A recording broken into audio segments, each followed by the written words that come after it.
প্রপোজটা আমি করছিলাম। হঠাৎ ফেসবুক স্ক্রোল করতে করতে ওর একটা পিকচার আসছে, ওখানে একটা ক্যাপশন ছিল।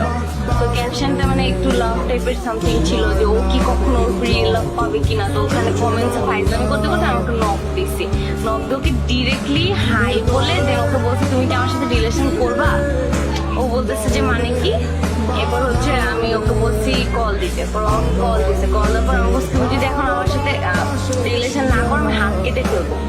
হাত কেটে পরে হচ্ছে আমি মানে তোমার জন্য পরে কিন্তু তুমি অনেক ইয়া করো। ও তো বোকা হয়ে গেছে, আল্লাহ মেয়ে ফোন দিয়ে এগুলো কি বলে।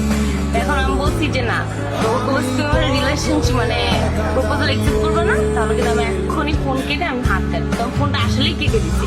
এটা 5 মিনিট ওয়েট করছে, আমার মানে একটা হাত কাটার পিকচার ছিল। তো ওইটা ওকে 5 মিনিট পর পাঠায় বলছে আমি হাত কাটছি। তো এরপর থেকে ওর সাথে কথা বলা স্টার্ট হয়েছে। তো সেকেন্ড ডেতে ও আমাকে নক দিয়ে বলছে কল দেওয়া যাবে। তো